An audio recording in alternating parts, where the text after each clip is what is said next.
Bonjour à tous et bienvenue dans ce nouvel épisode d'Inspiré. Aujourd'hui, j'ai le plaisir de recevoir Alban Michon. Salut Alban. Salut. Tu es explorateur polaire, tu es aussi spécialiste de la plongée extrême. On va parler de ton parcours aussi. Tu es biocéanote, si je le prononce bien, tu me le diras, et également conférencier. J'aimerais te poser une première question. Comment tu expliquerais ton métier de façon vulgarisée à un enfant de 5 ans et plutôt avec une approche ludique, si tu devais l'expliquer, comment tu t'y prendrais?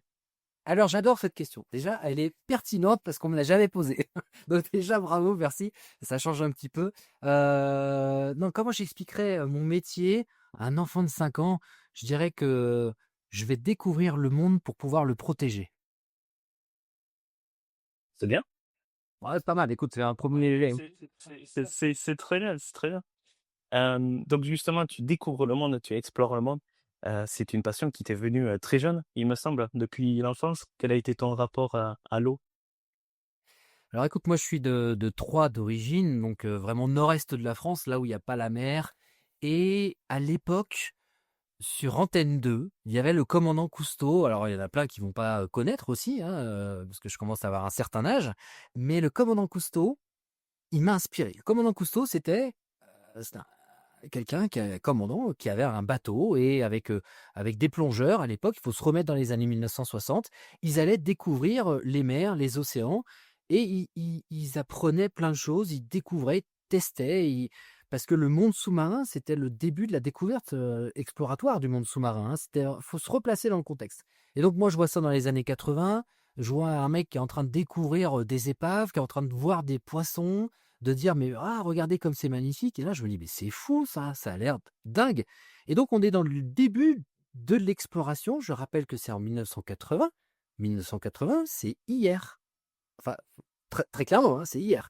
C'est-à-dire qu'il y avait tout à découvrir. Et ben, ce mec-là, le commandant Cousteau et puis ses équipiers, bah, ils m'ont inspiré, ils m'ont fait rêver. Alors je savais pas qu'ils me faisaient rêver, je savais pas qu'ils m'inspiraient. C'est venu petit à petit à l'intérieur, et puis à un moment, je regardais des magazines, j'avais Okapi à l'époque quand j'étais gamin, il y avait, je sais pas, enfin il y en avait d'autres aussi, et je me rappelle un truc.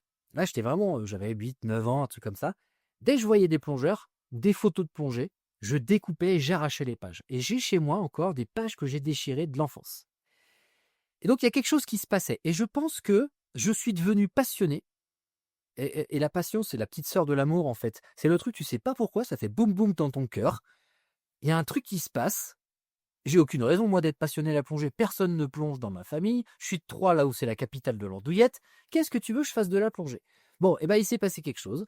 C'est ça, la passion. Je suis tombé passionné. Et un jour, j'ai dit à mes parents, j'ai envie de faire de la plongée. Voilà, ils sont un peu mal. Ils se renseignent un petit peu. Ils savent qu'il y a une piscine près de chez moi, à 5 minutes de chez moi. Et il y a un club associatif qui propose de la plongée.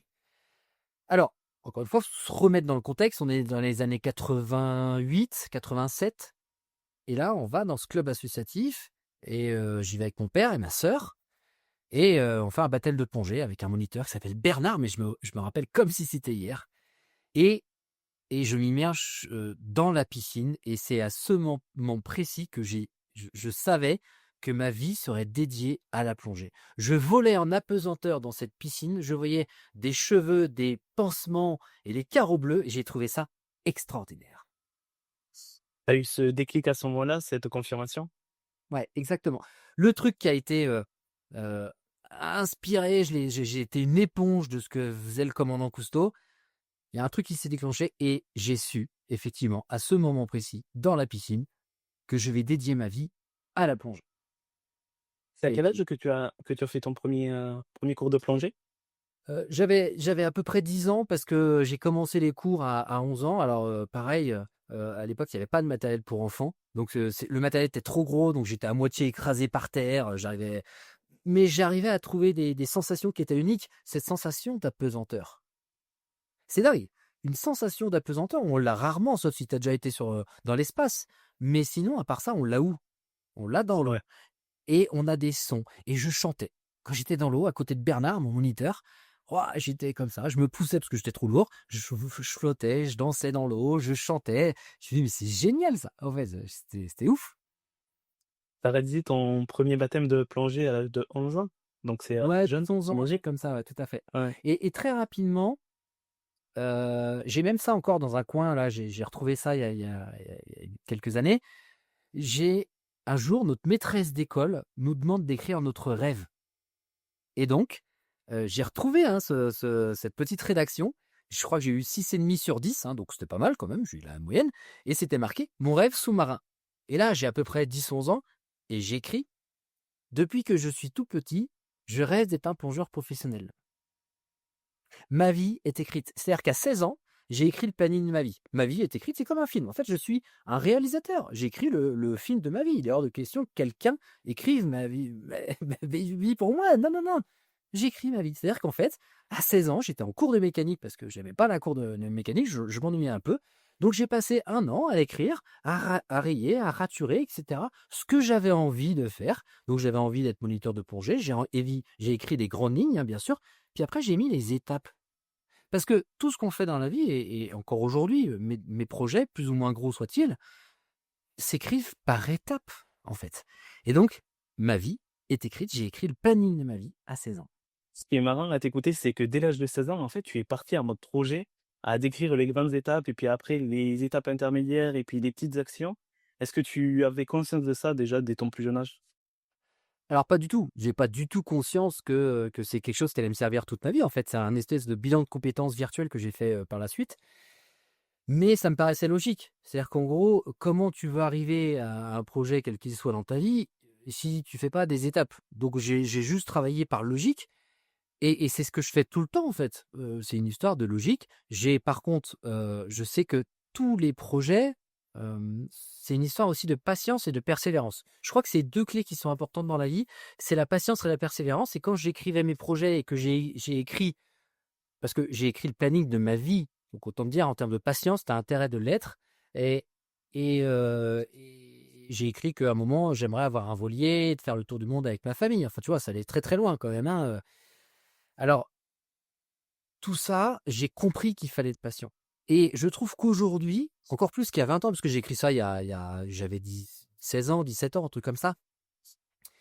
Je trouve qu'aujourd'hui, on a perdu cette patience et on a perdu cette persévérance. Et pour moi, c'est vraiment 2 clés qui sont méga importantes, que je savais pertinemment que ça l'était avant, mais encore plus aujourd'hui. Donc non, je savais pas, j'étais en mode projet, à l'époque, mais ça m'occupait parce qu'en cours de mécanique, j'étais pas passionné non plus, donc voilà, je rayais, je barrais, je raturais. Et si on devait faire une parenthèse de sociologie, tu expliques comment ce manque de patience, justement?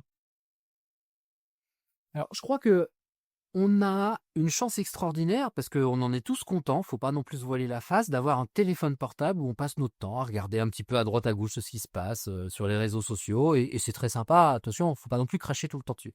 Sauf qu'aujourd'hui, on a tout de suite. Tu veux une pizza, tu vas sur un site, une application, tu fais tac tac tac tac tac, t'appuies sur la pizza, dans un quart d'heure, t'as quelqu'un qui te livre. J'exagère un peu, mais très, mais pas loin. Tu veux rencontrer quelqu'un? Un garçon ou une fille ce soir? Bah, c'est la même chose. Tu appuies sur des boutons, tu appuies sur des boutons, puis tu dis tiens, je peux rencontrer un garçon ou une fille ce soir. C'est pas la vie des projets, c'est pas la vie de ses rêves. De C'est-à-dire l'instantané, ouais. de l'instantané, bien sûr. C'est pas ça la vraie vie. Et aujourd'hui, on a créé une vie qui était où on veut tout de suite, machin. Et on a perdu cette force extraordinaire qui était la frustration. C'est génial d'être frustré. Donc aujourd'hui, on ne peut plus être frustré parce qu'on n'est pas content, on est frustré, oh là là, c'est horrible, etc. Non, moi j'adore la frustration.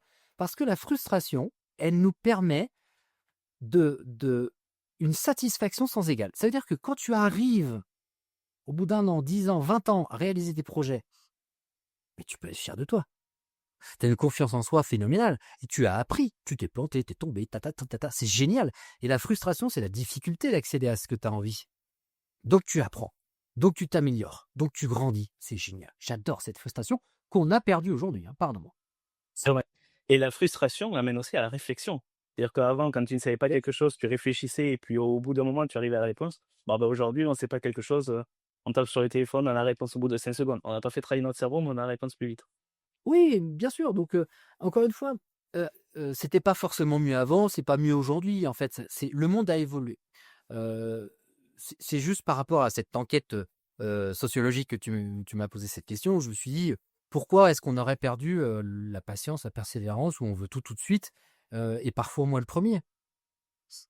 Ce que je trouve génial dans ton parcours pour l'avoir, travaillé un peu avant cette interview, c'est que tu fais partie des personnes, voire des rares personnes, qui a une idée très jeune et qui a fait de cette idée un rêve et d'un rêve sa vie. Et ça, je trouve ça quand même, extraordinaire. Ou oui, alors je ne sais pas si, en fait, je pense qu'on est nombreux, mais il y a plein qui le disent pas ou je pense qu'il y Mmh. a plein de gens qui ont réalisé, plein de choses extraordinaires dans la vie parce qu'on est nombreux à faire ça, hein, faut pas l'oublier, hein. Heu, Moi j'en parle, mais il y en a plein de gens qui en parlent pas et qui ont fait des trucs de dingue dans leur coin. Mais il y a plein de gens, ça vient de leur enfance, en fait. On s'est souvent construit via l'enfance. Complètement, Vraiment. complètement. Tu as ces repères, tu as ces mentors, et comment justement tu as vécu le fait de grandir loin de la mer à 3, tout en rêvant d'océan, de glace et de voyage? Alors, j'ai pas rêvé de glace au début. En fait, j'ai la glace, je l'ai OK, découvert un peu plus tard. Non, à 3, alors j'ai eu une enfance, extraordinaire. Moi, je me suis éclaté, j'étais pas très bon à l'école et ça m'a foutu la boule au ventre, hem, comme plein d'enfants. C'est-à-dire et ça, j'ai pas aimé, hein, quand même. Hem, je ne dis pas qu'il faut pas travailler, hein. Au contraire, moi, je passe ma vie à travailler et c'est parce que je travaille que je réussis à réaliser mes projets ou mes rêves. Ou que je me plante aussi, hein, d'ailleurs, parce que j'ai aussi, plein de trucs qui ont été difficiles. Mais il y a un truc aussi, c'est que quand j'allais avec mon petit sac, d'écolier là, à l'école et cetera et comme plein d'enfants avec cette petite boule au ventre, je me suis dit: «C'est pas possible». Tu imagines qu'un jour j'ai un instituteur qui a écrit sur mes bulletins scolaires là: «À peu près nul». Pardon? À peu près nul, entre les médiocres, ouais et ouais. cetera, mais à quel moment tu dis à quelqu'un qu'il est à peu près nul? Bon, j'ai trouvé ça original. Mais ça m'a blessé, bien évidemment. Et donc, quand tu vas avec ton petit sac d'écolier hyper lourd à l'école, et cetera, et que tu dis: «Oh là là, c'est horrible, machin, et cetera», à quoi ça sert? Tu te poses plein de questions. Et un jour, je me suis dit: «Mais il est hors de question, c'est pas possible d'aller à l'école ou d'aller à son travail, je ne sais quoi, avec cette boule au ventre». Parce que j'avais peur, en fait. Et je trouve que la langue française est extraordinaire parce qu'elle a inventé plein de mots. Et un jour, je me suis dit: «Mais en fait, c'est pas possible de vivre avec la peur, mais qu'est-ce que la peur?» Et donc j'ai regardé et cetera et souvent on peut dire: «Tiens, il est mort de peur». Il y a des gens qui meurent concrètement de peur, vraiment. Et la peur, en fait, elle paralyse, elle fige, elle empêche de faire les choses. La peur, tu peux être devant quelqu'un, devant quelque chose qui t'arrive et tu peux être juste paralysé, ne rien faire. Et en fait, pardon de dire qu'on a rarement peur dans une vie. Je ne dis pas qu'on n'a pas peur, je dis qu'on a rarement peur. Donc on est rarement paralysé et figé dans une vie. On a quoi? On appréhende. En fait, dans une vie, et souvent et régulièrement, on appréhende de faire les choses. Et le jour où je me suis dit, en fait, mec, t'as pas peur, t'appréhendes, c'est génial l'appréhension. Parce que l'appréhension, elle permet d'être vigilant, concentré, de travailler son sujet et d'y aller avec une concentration. Parce que sinon, tu vas en dilettante et bon. Mais en fait, le jour où j'ai compris que j'appréhendais, je me suis dit: «Mais en fait, c'est génial l'appréhension». Ça peut être équivalent au stress aussi, hein, il y a un lien aussi avec le stress. Et donc la peur, c'est un allié. Pardon, l'appréhension, c'est un L'appréhension. allié et la peur, fige, voilà. Donc ça aussi, ça m'a beaucoup aidé dans ma vie, quoi. Merci pour cette clé et de la partager. J'imagine que certains vont se reconnaître aussi, dans ce parcours-là. Tu as fini tes études scolaires, on va se laisser derrière, et tu es devenu, assez rapidement, directement un moniteur de plongée à l'âge de 21 ans, si je dis pas de bêtises? Oui, c'est ça. Alors, encore une fois, hein, tout ce que je dis, c'est personnel, hein. Je ne demande pas à ce qu'on soit Bien d'accord avec sûr, moi, bien hein, bien sûr. évidemment. Hem j'ai rapidement, comme je savais ce que je voulais dans ma vie, je voulais d'abord être moniteur de plongée, puis après je voulais avoir une école de plongée et cetera. Donc je me suis dit: «Comment je vais faire?» Donc pour, financer mon monitorat de plongée, donc j'ai commencé en tant qu'éboueur. J'ai trouvé extraordinaire ce métier qu'éboueur, d'éboueur, j'ai trouvé ça génial. Après j'ai travaillé en usine pour avoir un peu de sous, donc j'ai connu et j'ai découvert les 3-8. J'ai vraiment découvert, ce que pouvait être le vrai travail et l et le fait d'aller au travail avec tristesse. Il y a des gens, ils vont au travail, ils ont pas envie d'y aller parce qu'ils sont obligés d'y aller, voilà. Et je me suis dit: «C'est pas possible que je fasse ça». Donc c'est pour ça que ça m'a motivé encore plus d'être moniteur de plongée. À 21 ans, je passe mon diplôme de plongée, je suis, reçu, j'ai la chance d'être moniteur et là, alors je fais l'armée parce que oui, oui, oui, oui, je suis pas si jeune que ça, donc j'ai fait l'armée, j'ai trouvé ça extraordinaire aussi l'armée, j'ai aimé. Moi, ce que j'aime, c'est les expériences. Je tire toujours, quoi qu'il arrive, j'en tire une leçon. alors je vais aller loin, même le Covid, j'ai trouvé ça extraordinaire. C'est-à-dire que l'armée, j'ai trouvé extraordinaire parce qu'il y a eu des moments qui étaient difficiles, mais c'est que difficile, les gars. C'est que compliqué, c'est tout, c'est pas grave. Et on en apprend des choses, et on l'a fait, et on s'en est sorti, et on a rencontré des gens extraordinaires, et on a appris des choses. Bon voilà, donc j'ai fait l'armée, et, et un jour j'entends qu'il y a une école de plongée sous glace à Tignes, donc en Savoie, hein, grosse station de ski, une école de plongée sous glace qui était à vendre. Voilà. Et là, je me dis, putain, ça serait génial parce que j'adore le ski, j'adore la raquette, j'adore la fondue, j'adorerais avoir une école de plongée parce que c'était ce qui était écrit dans mon planning. Je me dis, Tout ça à serait fait. hyper original d'avoir une école de plongée sous glace. Bon. Sauf qu'il y a un souci, c'est que j'ai pas d'argent. C'est que mes parents, ils vont pas me payer une école de plongée sous glace, ils ont pas les moyens, et que il y a aucune banque qui va te faire crédit. Qui va te dire, tiens, on va te passer de l'argent pour acheter une école de plongée sous glace alors que tu as 20 ans, 21 ans, quoi. Ça marche pas, ça. Bon. Et donc, je décide d'aller voir les gens. C'était un couple qui avait cette école. Et je décide d'y aller. Je suis avec ma petite voiture. Je suis sur les routes d'Autun. Il fait beau. Je trouve ça génial. Je me dis, tiens, ça serait super d'avoir cette école. Je rencontre les gens. Ils m'expliquent un petit peu le business, le machin, etc. On discute. Et puis à un moment, je leur dis, il faudrait quand même que je leur explique que j'ai pas d'argent. Donc, tout sourire aux lèvres. Je suis moniteur. Je suis sympa. Je fais un peu des sourires quand même, hein. Et à la fin, je dis, alors il y a juste un souci, c'est que j'ai pas d'argent du tout. Voilà. Et donc, tu sais ce qu'ils m'ont dit, les gens? Non, c'est good. Eh ben, si t'as pas d'argent, ça sert à rien d'être là. Donc, tu peux repartir. Et je suis reparti, sans école. Ouais, c'est génial. Ouais, tu t'attendais pas à cette chute, hein, d'ailleurs. Non. Ouais, mais je comprends. Mais je te la fais vite. Sauf que 1 an plus tard, ils m'ont rappelé. Et ils m'ont dit, t'es toujours intéressé par cette école? Je fais, oui, mais j'ai toujours pas d'argent.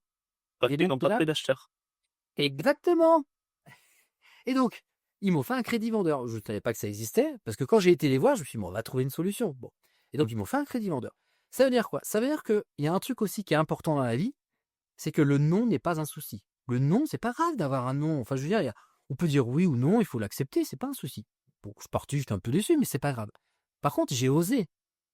Et j'ai arrêté de trouver des excuses et de prétextes de ne pas faire les choses. Parce que l'excuse, c'était, je vais pas acheter une école de plongée, j'ai pas d'argent. Bah ouais, c'est une bonne excuse.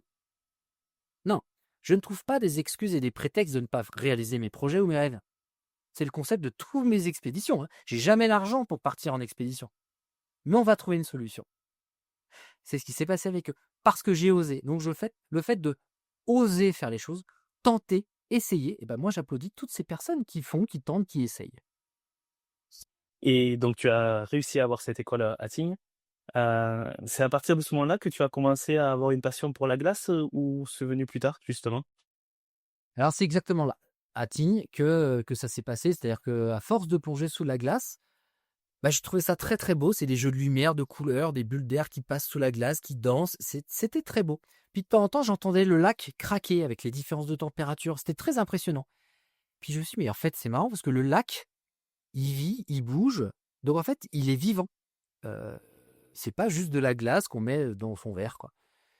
Et c'est plus que ça. Et puis je regarde un petit peu des articles, des reportages, un peu la télé ou sur les magazines. Puis je regarde un peu ce qui se passait en Antarctique. Et puis je voyais qu'il y avait des scientifiques qui faisaient des carottages. Et puis ils récupéraient des bulles d'air ou des choses qui étaient dans la glace. Et puis ils pouvaient avoir des informations sur le climat passé. Je me suis dit, bah, oh, c'est dingue, en fait, la glace, c'est génial, en fait. Et puis j'ai compris que ça jouait sur le climat du futur, que c'était solide, mais en même temps, ça fond, et que y a plein de choses qui changent dans le monde, que c'est la base architecturale, en fait, du climat.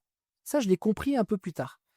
Et donc, je me suis dit, ça serait génial que j'aille explorer la glace partout dans le monde. Je suis curieux de ça. Et alors, juste pour la petite histoire aussi, souvent les gens me disent, mais alors toi, t'aimes le froid. Alors, non, je suis explorateur polaire aujourd'hui, mais j'ai horreur du froid. Et je vais vous donner une petite anecdote. C'est Paul-Émile Victor, c'est un grand explorateur polaire. Et Paul-Émile Victor, qui a fait des expéditions de dingue, il a dit, j'ai horreur du froid. Et en fait, je suis tellement d'accord avec lui. C'est pas le froid qui nous attire. Quand il fait -50, je peux vous dire, c'est pas marrant, hein. Ce qui nous attire, c'est l'ambiance, c'est l'univers polaire. c'est ce que ça raconte, c'est ce sur quoi ça joue. Mais c'est pas le froid, hein. Très clairement, j'ai horreur du froid. Et quand vous créez beaucoup de monde. Comment tu as appris à gérer les risques, et les imprévus justement de cette, 1re expérience, que ce soit, d'un point de vue entrepreneuriat ou même, d'un point de vue humain? Parce que tu es jeune, tu as démarré à 22 ans, je crois, l'école? Mmh. Alors j'y connais rien, en gros, je suis juste moniteur de plongée. Mon seul, background, mon seul savoir-faire, c'est la plongée, c'est savoir encadrer les gens et cetera. La communication, la comptabilité, mais j'y connais que dalle. Donc en fait, j'ai juste compris une chose, c'est que dans la vie, on n'est pas non plus tout seul. On a plein de gens autour de soi qui peuvent vous aider, vous conseiller. Et puis il y a des gens dont c'est le métier. En fait, très clairement, c'est-à-dire qu'il y a des gens, ça s'appelle des comptables. Moi, j'y connais rien en comptabilité. Donc, j'ai fait plein d'erreurs, et j'en fais encore aujourd'hui. Ma comptable, des fois, elle m'engueule. Mais c'est leur métier, c'est pas le mien. Donc, très clairement, je m'entoure de gens compétents. Et c'est ce que j'ai réalisé sur tous mes projets. N'importe quoi dans la vie, tu le feras parce qu'on est en équipe, parce qu'on est plusieurs. Tu ne feras jamais rien tout seul. Après, on peut représenter quelqu'un, je fais des expéditions en solitaire, etc. Mais même si je suis au bout du monde tout seul, j'ai une équipe avec moi.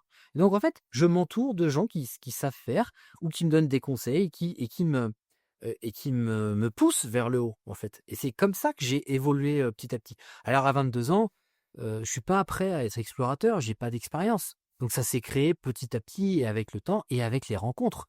Au début, je suis rien, j'apprends, je découvre, mais je m'éclate aussi. Parce que le fil directeur de n'importe quel projet dans sa vie ou de sa vie en règle générale, c'est ce que j'avais écrit quand j'avais écrit le planning de ma vie, c'est je veux être libre et heureux. C'est ça pour moi la ligne directrice. C'est pas je veux avoir énormément d'argent, je m'en fous de l'argent. Moi, je veux être libre et heureux. Et là que tu as commencé à toucher du doigt ce bonheur-là, j'imagine. Comment ils ont réagi justement, tes parents, à ce choix peu conventionnel, j'ai envie de dire? De dire à 22 ans: «Je pars de Troyes, je vais à Tignes, j'achète à un crédit vendeur, une école et puis on va voir ce qui se passe». Là, j'ai des parents extraordinaires qui m'ont toujours soutenu dans ce que je faisais. J'ai pas eu le bac et en fait, à un moment, quand j'ai été voir les résultats du bac et je dis: «Bah, j'ai pas le bac, ça y est, c'est bon, c'est fait». Réunion de famille dans la salle à manger, ils m'ont dit: «Tu veux faire quoi?» Je dis: «Mais je veux faire moniteur de plongée» et je savais que moniteur de plongée, ça équivaut à bac+2, niveau bac+2. Donc je me suis Ouais. dit: «Bah, c'est de cette manière où je vais contourner». Moi, en fait, je vais toujours à l'essentiel. J'évite de perdre du temps. Le bac me servait à rien. Par contre, le niveau bac+2 que je pouvais avoir avec mon monitorat, bon, c'était très bien, ça marchait très bien, tu vois? Donc je perds pas de temps et ils m'ont toujours soutenu. Donc voilà, et je pense qu'au fond d'eux, ils se sont dit: «Bon, il va faire son monitorat de plongée et puis après, il reviendra faire ses études plus tard». Je pense qu'il y avait un petit peu de ça. Mais ça s'est pas passé comme ça. En fait, j'ai passé, bah, j'ai du jour où j'ai goûté à l'entrepreneuriat aussi, hein, qui est une aventure aussi, hein, très clairement et de plus en plus, hein. L'entrepreneuriat m'a plu pour, ces esprits de liberté, de créativité, de difficulté aussi parce que j'aime les challenges et j'aime les défis. Alors je suis pas un grand fan de galérer à comprendre pourquoi l'URSSAF me pique beaucoup d'argent, je suis pas un grand fan de tout ça, mais Vaut mieux pas. non, vaut mieux pas, mais et je comprends pas toujours, encore pourquoi. Mais c'est intéressant parce qu'en fait, hem, en tant qu'entrepreneur, tu as besoin d'avoir une vision sur du moyen long terme et ça a été ma vie dès le début. C'est-à-dire qu'en gros, j'ai une vision qui est plus ou moins sur du long terme puisque c'est ma vie, en fait. Donc j'aime cet esprit d'entrepreneur, ouais, bien sûr. Ouais, c'est important ce que tu dis à travers ça. Justement, en 2005, tu as continué, l'entrepreneuriat ou du moins à développer tes activités et tes projets avec quelque chose d'encore plus particulier, j'ai envie de dire, d'un peu moins conventionnel. C'est, d'ouvrir une école de plongée souterraine, cette fois à Rocamadour. Est-ce que tu peux nous l'expliquer? Pour les non-initiés, est-ce que c'est à quoi ça consiste? Oui, alors en fait, une école de plongée souterraine, bah, à Rocamadour, hein, il y a une chanson, hein, d'ailleurs, très connue, hein, les grottes de Rocamadour. Bah, il y en a énormément de grottes à l'extérieur, mais aussi en sous-marin. C'est-à-dire que sous la terre, on a de l'eau qui s'infiltre dans les collines et en gros, bah, c'est sous la terre et l'eau ruisselle sous la terre et puis sort et c'est le début des ruisseaux ou des rivières, voilà. On et en fait, là-bas, il y a énormément de sources et donc on arrive dans des forêts, on se met dans l'eau dans des sources, donc c'est turquoise, c'est très beau, l'eau est très claire souvent et puis après hop, on s'enfonce sous la terre et on va dans des galeries et j'ai monté cette école, Je l'ai redéveloppé parce que c'est une école qui existait mais qui faisait pas exactement ça, donc j'ai racheté le nom parce que c'était connu et je l'ai redéveloppé, en plongée, souterraine comme j'avais envie et je trouvais ça intéressant parce que à l'époque, pareil, alors ça fait un peu vieux de dire ça, mais on est en 2005 et il y avait déjà de la plongée souterraine, hein, ça existait. Mais pour faire de la plongée souterraine, il fallait passer par les fédérations et cetera, et en fait, on s'adressait pas au grand public et quand j'ai repris des codes de plongée sous glace, c'était pas «le grand public» entre guillemets, il fallait, déjà être niveau 2, expérimenté de plongée pour pouvoir faire ça et que ça soit la plongée sous glace ou que ça soit la plongée souterraine, donc plonger dans des galeries, j'ai trouvé ça tellement beau que je me suis dit: «C'est dommage de ne pas le rendre accessible au grand public». Alors, à Tignes, sous la glace, on a développé plus ou moins des techniques pour, faire des baptêmes de plongée. C'est-à-dire que tu n'as jamais plongé dans ta vie? Eh ben, viens, on t'emmène faire de la plongée sous glace. C'est un petit peu comme un baptême en parapente. Quand tu fais un baptême en parapente, le pilote, il est derrière, c'est lui qui veut piloter, tu fais du parapente. La même chose en plongée sous glace. Plongée souterraine, c'était un petit peu différent, il fallait quand même avoir une certaine expérience, mais j'ai considéré que le faire d'une manière professionnelle et non pas d'une manière amateur comme le font très bien les fédérations aussi, hein. Aussi, c'est un peu comme moi je suis à Tignes, donc j'ai des amis qui sont moniteurs de ski et guides de haute montagne. Et quand tu fais du hors-piste, bah c'est ça la plongée souterraine. C'est du hors-piste en fait. Eh ben, tu as le droit et tu peux très clairement parce que tu es un professionnel et que tu as d'expérience, emmener des gens dans des situations qui peuvent être plus ou moins complexes ou compliquées. Et bien, c'est exactement ce que j'ai fait sur la plongée souterraine. Je me suis considéré comme un guide, un guide un petit peu différent, pas un moniteur de ski, mais plutôt un guide de haute montagne. Donc, j'ai fait la même chose en plongée souterraine. Et que ça soit la plongée sous glace ou que ça soit la plongée souterraine, ça a cartonné. Ça, tout a super bien marché en fait. Je plongeais, mais plusieurs fois par jour, 10 mois sur 11 mois sur 12, enfin c'était génial. C'était génial. Je me suis éclaté. Et justement, quelle différence et quelles ont été tes premières sensations sur la plongée souterraine? Parce que j'imagine que autant tu as certaines similitudes, autant ce côté, pas moi, claustrophobie ou vraiment d'être renfermé dans un espace encore plus confiné, j'imagine, que dans un lac. Est-ce que tu peux nous raconter, nous faire, toucher du doigt un petit peu les émotions que tu as ressenties? La plongée souterraine m'a beaucoup servi, mais je l'ai su plus tard. En fait, elle a formaté mon cerveau. Justement, on parle de confinement et donc elle m'a beaucoup aidé à prendre sur moi dans les situations complexes parce qu'il faut bien s'imaginer, la plongée souterraine, tu rentres dans une galerie, tu peux faire par exemple, je dis des bêtises, mais 200 mètres, 500 mètres ou 1 kilomètre. Si tu es dans une galerie, si tu as un souci, tu dois faire 1 kilomètre pour ressortir. Tu n'as aucun moyen de ressortir tout de suite. Et ben, c'est le concept de ma vie d'aujourd'hui. C'est-à-dire qu'en gros, ça m'a formaté. C'est-à-dire qu'en gros, si j'ai un souci, mais c'est la même chose. C'est pas: «Oh, je laisse tomber, machin». Non, non, non. Si j'ai un souci, j'ai 1 kilomètre pour trouver la solution et pour ressortir. Je ne peux pas lâcher. Il est hors de question que je lâche. Et c'est trop facile de lâcher aujourd'hui. Donc, quand tu fais de la plongée souterraine, tu peux être dans le noir, tu as des galeries, ça monte, ça descend, ça va à droite. Des fois, tu as des bifurcations. Donc, on a des systèmes pour pouvoir retrouver le bon fil, parce qu'on a un fil d'Ariane, hein, c'est un fil de corde, hein, qui nous permet de retrouver la sortie. Mais quand des fois, tu as plusieurs cordes les unes sur les autres, il faut savoir laquelle reprendre, hein. Mais c'est exactement ça la vie, en fait. Tu as différents chemins, ça peut monter, ça peut descendre, ça peut être galère, ça peut être étroit, il peut y avoir du courant, ça peut être très clair comme ça peut être sombre. Bah, c'est comme la vie, en fait. Et c'est pas parce que c'est compliqué que je n'y vais pas. C'est intéressant parce que tu fais des analogies au moins qui parlent à tout le monde. C'est à partir de ce moment-là, une fois que tu es installé, que tu réfléchis, dans ton projet de vie à tes premières expéditions? Oui, complètement, c'est à ce moment-là que je commence à y réfléchir. Je lis dans un coin de ma tête, je me suis dit: «Quand je serai encore plus grand, je serai aventurier explorateur», ce que j'avais écrit dans le planning de ma vie à 16 Beh, tout ans, à fait, hein. tout à fait. Voilà. Donc mais tout ça, il faut de l'expérience. J'ai essayé, quelques tentatives désespérées de monter des petits projets, de trouver des partenaires, ça a pas marché. J'avais 24 ans, j'étais trop jeune. C'est possi mais c'est pas grave. J'ai fait plein de trucs et ça m'a appris. Hem, Petit à petit, tout va très bien, je m'éclate, ça c'est important. Je m'éclate, j'apprends, je m'améliore aussi techniquement aussi, hein, voilà. Je me suis dans des configurations, par exemple à Tignes, l'hiver quand on faisait des plongées de nuit, on avait encore à l'époque des températures qui pouvaient descendre jusqu'à -20, -25 et donc en fait techniquement je m'améliore parce que c'est compliqué de plonger dans ces conditions avec une température extérieure comme ça. Donc je découvre. Et puis, je rencontre, 2 explorateurs qui commencent à me parler un peu de leur métier, tu vois? Là, je sais pas, je dois avoir, 27-28 ans, un truc comme ça. Et ils viennent à Tignes pour s'entraîner sur leur projet d'expédition. Et donc, je trouve ça génial parce que je commence à avoir une certaine crédibilité aussi, vis-à-vis un peu du dans le monde des explorations où les gens, disent: «Tiens, il y a un spot extraordinaire à Tignes pour pouvoir s'entraîner». Et donc c'est là où je rencontre, des personnes qui me parlent un petit peu de leur métier. Donc c'est là où je commence à avoir un pied dedans, un premier pied dedans. Et donc je monte dans les années 2008-2009. J'aime bien faire des trucs. En gros, tu as bien compris que quand tout va bien, c'est pas normal, hein, Oui, tu t'ennuies vite. Ouais, bah, c'est sympa, c'est chouette quand tout va bien, mais on a une vie à vivre en fait, hein, donc on a besoin de créer. Enfin, je trouve que c'est génial de créer, et donc en 2008 ou 2009, je crée un centre de formation à Tignes pour préparer les gens qui veulent partir réaliser leur projet d'expédition. Mais moi, j'en avais pas fait. Alors, j'étais un peu gonflé, d'accord, mais j'avais quand même une expérience à Tignes qui était, et puis en plongée souterraine aussi, donc c'était pas non plus totalement négligeable, tu vois? Et c'est là que tu as eu tes premiers contacts pour monter, et participer à ta première expédition? Cette Alors réseau-là?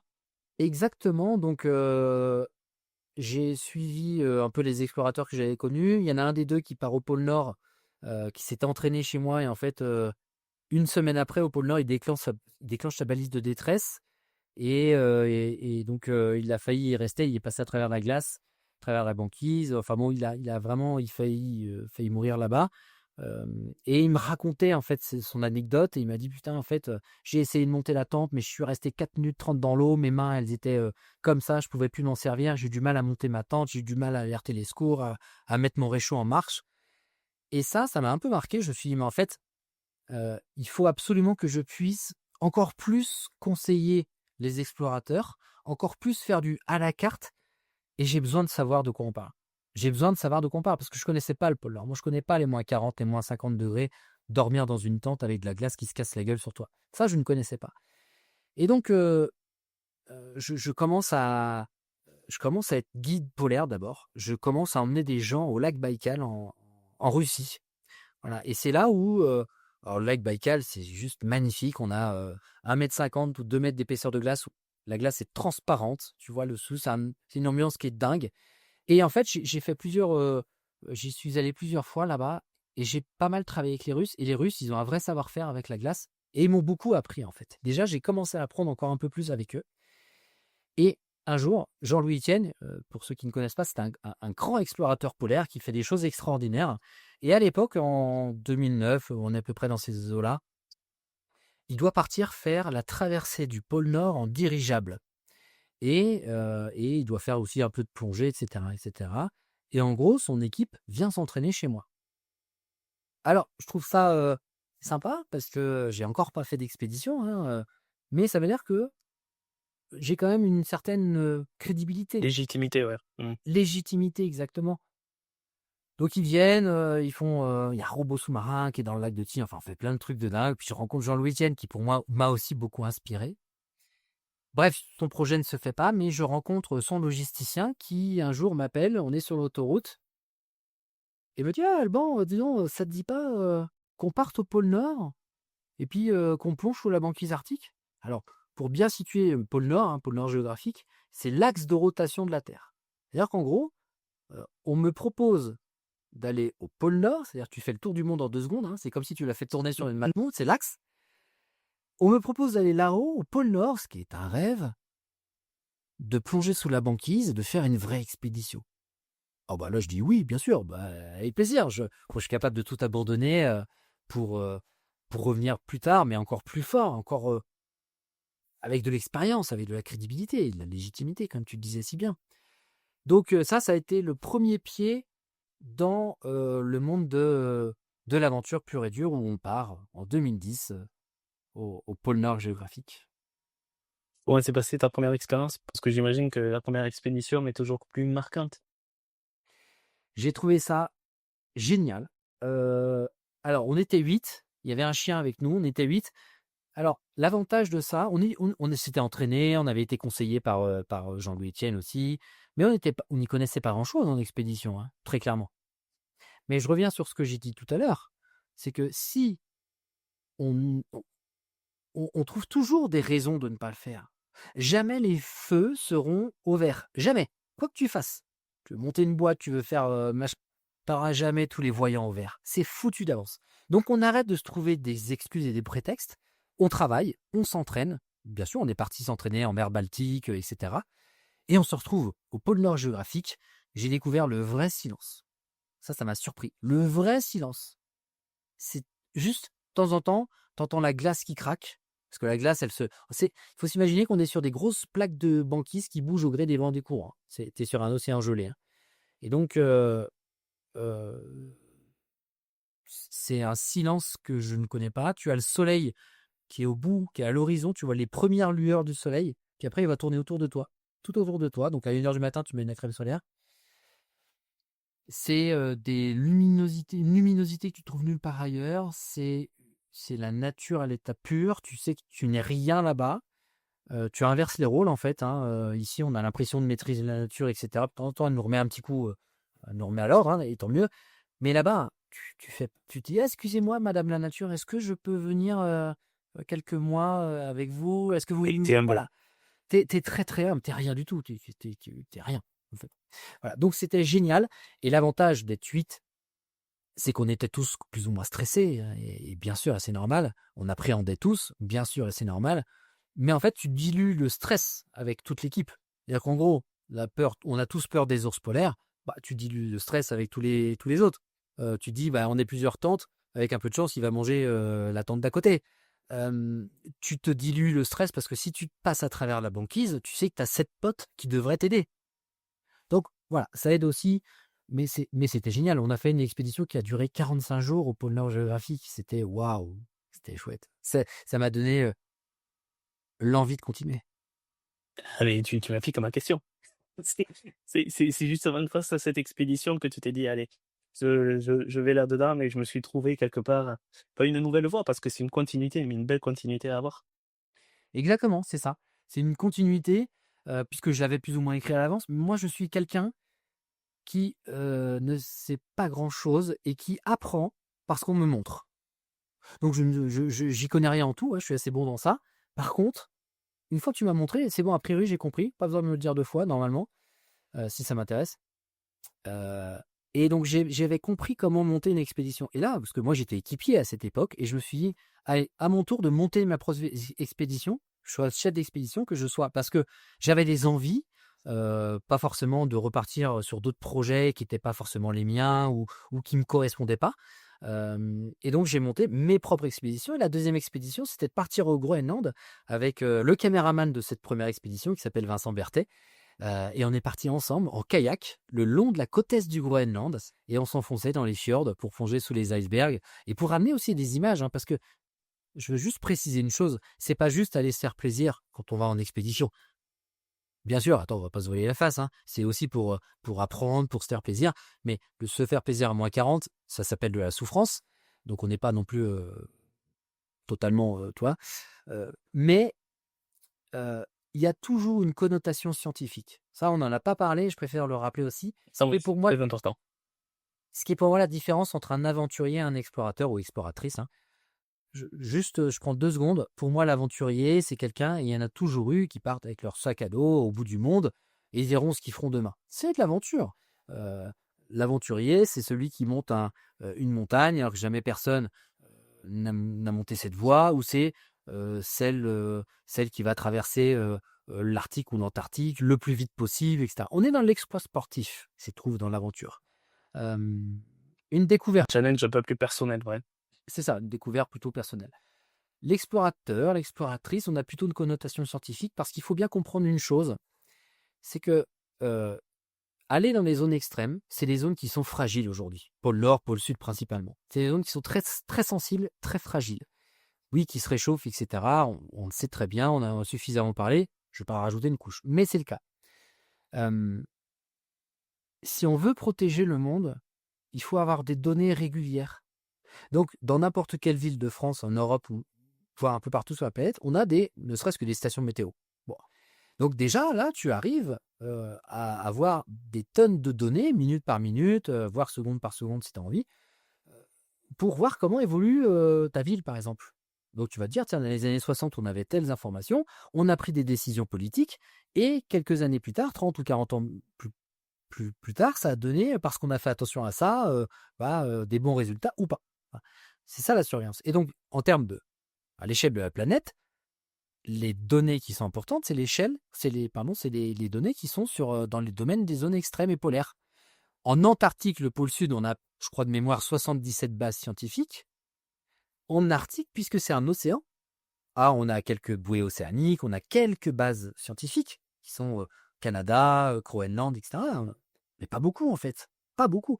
Donc on n'a pas suffisamment d'informations sur l'évolution du pôle Nord.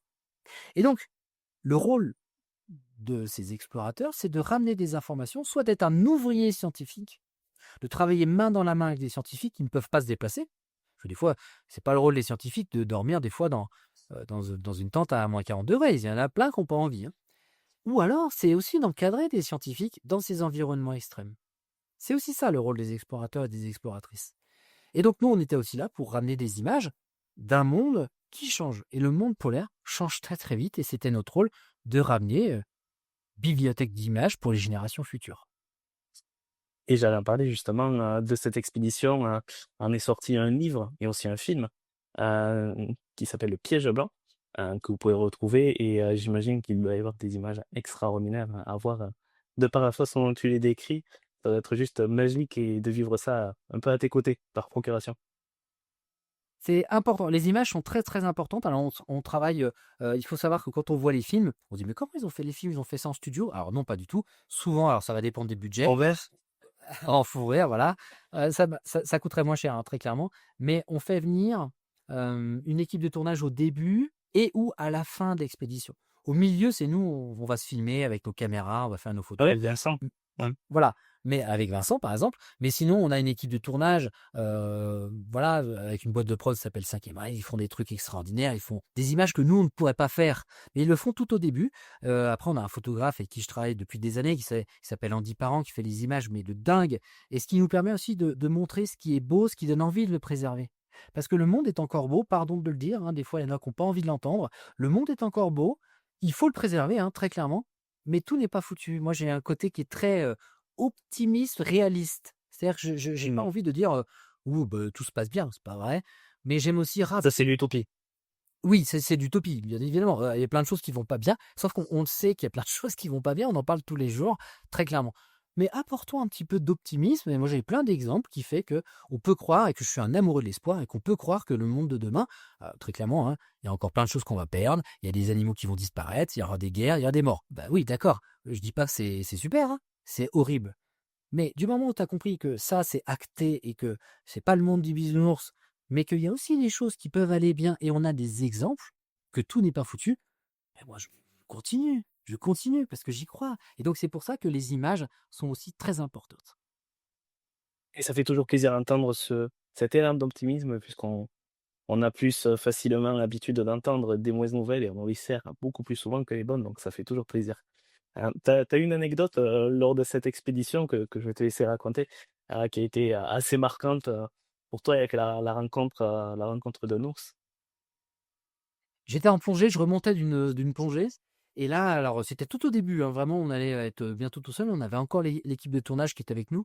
Et je suis avec le caméraman René Euzet, et on remonte de la plongée. Et là, on lève la tête et on voit des pattes. On voit des pattes assez grosses, donc c'est pas un C'est pas un cadre. domestique, c'est pas un cadreur, c'est pas bon. Et donc là, c'était vraiment tout début. Et très rapidement, je vois que c'est un ours polaire. Et alors, l'ours polaire, c'est quelque chose qui peut faire 500, 600, 700 kilos, hein, qui peut faire, quand il se redresse, 3 mètres de haut. Très impressionnant. Et là, il passe au-dessus, là, comme ça, de moi. Et les bulles que j'expire, je suis encore en plongée, hein, donc je suis à 3-4 mètres de profondeur. Les bulles le touchent. Et là, il met la tête dans l'eau et il me regarde. Et là, je fais waouh, quand je vais vous raconter ça, c'est le premier truc, hein, je repense à cette journée où on est en train d'échanger. Et donc, à un moment, l'ours, il part comme ça, et je me suis dit, putain, c'était dingue, hein. En fait, il était revenu, il a fait une petite apnée, il est reparti. Bon. Et à un moment, je le vois plus, donc je décide de ressortir. Là, je suis tout seul, j'ai perdu le caméraman. Et je vois au loin l'ours, il est à 50 mètres en surface, donc là, j'ai la tête hors de l'eau. Je le vois, il est très loin, enfin 50 mètres, 60 mètres à peu près. Et là, il me voit. Il faut savoir que les ours mangent des phoques. Ils mangent à peu près 60 phoques par an. Et donc, quand j'ai la tête hors de l'eau, j'ai la tête d'un phoque. Même si, très clairement, quand tu me vois là comme ça, j'ai pas la tête d'un phoque. Et donc, qu'est-ce qu'il fait? Ben, il vient vers moi, très clairement, voilà. Il doit se dire, papa, voilà, voilà. Il est à 40 mètres, 30 mètres, 20 mètres. Moi, je suis à 10 mètres de lui. Je le regarde, je suis encore en surface. Je peux descendre pour lui échapper. Je trouve ce moment unique, merveilleux, phénoménal. Je le trouve pas agressif. Donc, je me dis, ça va le faire. Ça va à peu près. Oh, on va une fois. Normalement, si tout se passe bien, je croise les mains dans les moufles. Et donc, ça va très très vite. Il est à 9 mètres, 8, 7, 6. Donc, je commence à descendre. Et en fait, à 3 mètres de moi, il s'arrête. Il s'arrête parce que j'ai pas le comportement du phoque. Encore une fois, il voit des bulles, c'est pas normal. Il y a des trucs qui vont pas. Et donc, je le vois qu'il s'arrête, il se redresse. Et là, je décide de sortir la tête de l'eau. Je lui fais face, il est à 3 mètres de moi. On se regarde droit dans les yeux. Je sais pas si ça t'est déjà arrivé de regarder un ours polaire droit dans les yeux. C'est quelque chose Non. d'unique. Je regarde droit dans les yeux, il me regarde droit dans les yeux. Et on se dit, à mon avis, lui comme moi, on fait quoi? Tu passes, je passe, on ne savait pas. Et donc, en fait, il s'est redressé, il était presque droit, il a fait demi-tour, il est parti. J'ai fait fuir un ours polaire. Eh oui, Sans geste brusque. sans geste brusque. Non, c'était dingue, c'était magique. Ce moment était magique. Ah, j'imagine, oui. Tu reparti du coup, après à Mongolie, il me semble. Tu allé faire une expédition, mais dans une autre partie de ce terrain de jeu, j'ai envie de dire. Quelles ont été Euh, tes expéditions suivantes? sur l'Antarctique, tu dis? Enfin, si j'ai pas entendu, pardon. En Mongolie, en Ah oui, ah 2014? oui, ah oui, alors ça, c'est un peu autre chose. Je ne sais pas si on appelle ça une expédition, mais en 2014, je suis en contact avec un jeune qui s'appelle Charles, un jeune extraordinaire, qui a, je sais plus, il a 15 ou 16 ans, un truc comme ça. Et en gros, il était un peu perdu dans sa vie. Voilà, à quoi ça sert de faire des études. Alors, je crois qu'il était un peu plus âgé, peut-être même 17 ans, peut-être. Et en gros, je l'emmène en Mongolie, chez les Tsatan. Donc, c'est les peuples éleveurs de rennes, les seuls peuples qui habitent dans le nord de la Mongolie, qui habitent dans des tipis. Et donc, c'est des nomades, hein, voilà. Et donc, on y va en plein hiver. Et, euh, et là, c'est dingue parce que pour y aller, c'est 3 jours. Hein, c'est compliqué pour y aller. On a eu les autorisations. Et on passe quasiment 3 semaines avec eux, à vivre avec eux, en plein dans la taïga. Donc, il y a un camp de 13 familles. Et on est dans une dame qui nous accepte pendant quelques semaines dans son tipi. Donc, on dort sur. En fait, son lit, c'est des grands rondins de bois avec de la peau de renne. Tous les matins, il faut taper le tipi pour faire tomber la glace. Il faut aller chercher le bois. Alors un jour, tiens, je lui dis, bah tiens, je vais vous aider. Ouais, bah elle me fait viens comme ça là. Parce qu'on avait une traductrice parce qu'il parle Tuva. Et moi, je parle pas bien Tuva. J'ai pas fait ça. Donc on avait une traductrice. Et la traductrice, elle me dit, ah, elle veut bien un coup de main pour pour le bois. Donc, je vais lui filer un coup de main. Et à un moment, elle me montre un tronc d'arbre quoi. Et le truc était énorme. Je n'arrivais pas à le sortir quoi, sur putain de trop d'arbres. Donc bah, c'était énorme en fait. Et tout ça pour dire que Charles, on a passé du temps avec eux, on a appris à le connaître. Il avait, je crois, cassé son téléphone, mais en fait, il a relativisé. Il a dit c'est pas grave, on s'en fout parce que ces gens-là, ils sont très heureux alors qu'ils vivent dans un environnement qui est très rude, très difficile. Leur frigo, c'est dehors. Et quand on discutait avec cette dame, on lui dit c'est quoi ton rêve? Et elle nous disait mais mon rêve, c'est d'avoir une télé. Ok. Ok. Et le chef du village, il avait une télé, lui, donc avec connecté par satellite, etc. quand même, avec des petites batteries en 12 volts. Et donc, de temps en temps, le village allait regarder la télé chez lui. Et, euh, et je lui dis, mais est-ce que c'était pas mieux avant, Mongols, je les imaginais dans la taïga, avec leurs reines, etc. Elle me dit, non, nous, c'est mieux depuis 4 ans. Donc, on était en 2010. Hein. Je lui dis, pourquoi c'est mieux depuis 4 ans? Elle dit, parce que depuis 4 ans, on a des panneaux solaires et des petites batteries, et on a la lumière le soir. Ah ouais? Ah. Et ben ça nous a fait du bien que ça soit cher à moi, parce qu'en fait, son écran de téléphone cassé, on s'en fout. Ces gens-là sont heureux avec rien. Euh, Ils avaient le sourire tous les jours, alors que leur vie, elle est rude, elle est difficile. Ils ont d'autres avantages, ils ont d'autres problématiques, bien sûr. Mais ça nous a fait un bien phénoménal et pour la petite histoire, Charles qui se posait des questions, à quoi sert la vie et cetera, a sympathisé avec le chef du village et ils ont passé beaucoup de temps ensemble et ils s'apprenaient des choses l'un et l'autre et c'était beau, c'était vraiment, c'est une très belle histoire. Je vais pas appeler ça, une expédition, parce que je fais la différence entre les expéditions, les aventures et les voyages. Mais voilà, c'était, je sais pas trop quoi, un hybride d'aventure, Du coup, tu lui as fait un peu un rendez-vous inter-inconnu et toi, Frédéric Lopez, oui, qui amenait quelqu'un, Alors c'est exactement ça parce qu'en fait, alors j'ai fait un résumé bien évidemment parce qu'il est venu à Tignes, travailler avec moi à l'école de plongée sous glace, on se levait, tôt pour travailler donc en gros, c'était redonner un sens à sa vie, savoir pourquoi on vivait parce que c'est important de donner un sens, on en parle de plus en plus. Donc tout ce qu'on fait, oui effectivement je comprends qu'on a envie de donner un sens, ce qu'il avait perdu. Et donc c'est exactement ce que tu dis. On est parti, je crois que le 26, décembre 2014. Je lui dis rendez-vous à Roissy avec dans tes valises, tu prends du chaud, tu prends du machin, température extérieure très très froide. Je lui ai juste dit ça et je lui ai dit après où est-ce qu'on allait. Effectivement, j'ai fait ça. Ouais, c'est génial. Je pense que c'est quelque chose que beaucoup de monde aimerait faire. C'est génial, mais j'ai adoré. C'était, je vais appeler ça un voyage. Je vais appeler ça un voyage. C'était pour moi le plus beau voyage de ma vie. Incroyable. Et quel lien tu as avec Charles depuis et qu'est-il devenu? Alors, on a beaucoup discuté après pendant des années. Là, j'ai moins de nouvelles. Ça fait quelques temps parce que le temps passe, parce que c'est la vie. Je pense que on aura plaisir à se recontacter. Euh, ça lui avait vraiment fait du bien. Pendant des années, il m'en reparlait. Et je vais te prendre une anecdote. Pour aller chez Ed Satan, on a mis 3 jours quasiment. Et donc, à un moment, on s'arrêtait dans une yourte. Et donc, on est tous les deux dans la yourte à dormir. Il y a un feu. Il y a une espèce de cheminée dans la yourte. Et à 3 heures du matin, le feu s'arrête. On avait mis du bois, mais il n'y avait plus de bois. Donc, voilà. Et il faisait froid. Et donc, je me rappelle de cette anecdote parce qu'elle est très parlante. Il se réveille, il dit: «Ah putain, ça caille.» Je lui dis: «Bah, mets du bois dans la cheminée.» Et donc, il se lève vite fait avec son duel, hein, comme ça. Il le met comme ça. Il prend une bûche. Il ouvre la cheminée. Il la jette. Il referme et il va se coucher. Et là, il se passe rien en fait. Parce qu'il faut un peu de temps, parce qu'il faut souffler, parce qu'il faut remettre les braises correctement, etc. Juste, tu fais quoi là? Bah, j'ai mis une bûche, ça marche pas. Mais bah non, c'est normal, ça marche pas. C'est pas comme ça que ça fonctionne. C'est comme la vie. Tu crois que tu fais ça, ça marche pas, je laisse tomber, j'aurai froid toute la nuit. Bah non. Donc tu vas te lever, tu vas prendre 2 secondes ou 2 minutes, tu vas faire les choses correctement, puis après tu vas te recoucher. C'est la même chose pour la vie, les gars. C'était la même chose. C'est ce que je te disais tout à l'heure par rapport à cette persévérance. Ça marche pas, je laisse tomber. Bah non, si tu veux vivre tes rêves, ceux qui vivent leurs rêves, c'est la différence, c'est quoi? C'est juste ils essayent, ils retentent, ils réessayent, ils lâchent rien. Ça s'appelle de la persévérance. Moi, j'ai des rêves. De toute façon, ma vie est un rêve, donc je vais mettre quelques années quand même à vivre mes rêves, mais bien évidemment, c'est compliqué. Mais c'est que compliqué, c'est tout, c'est pas grave. La seule différence de ceux qui arrivent, c'est ceux qui continuent. La persévérance et la résilience. Bien sûr. Après, en 2020, j'aimerais parler de ça. Tu as décidé d'ouvrir l'école des explorateurs. Est-ce que tu peux nous en parler un petit peu à quoi ça consiste et cette volonté de transmettre déjà à cette époque?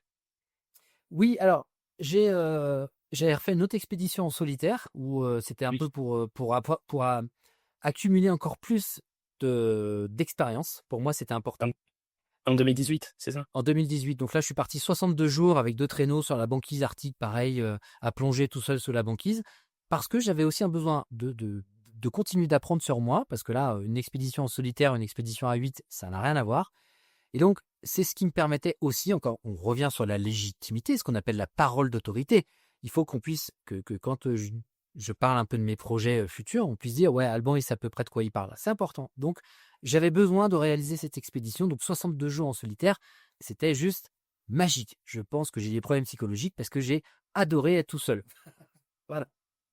Mais tout ça pour dire que donc je reviens de cette expédition et 2 ans plus tard, j'ai des gens qui me contactent sur les réseaux sociaux, etc., en me disant: «Ah, j'ai un projet d'aventure, qu'est-ce que tu me conseilles comme tente? Qu'est-ce que tu me conseilles comme duvet? Qu'est-ce que tu me conseilles par rapport à mon projet?» et cetera et j'avais pas mal de gens qui m'envoyaient des messages et je me suis dit: «J'ai fait pas mal d'erreurs et j'aurais aimé avoir quelqu'un qui puisse me conseiller, me guider, m'orienter, m'aider.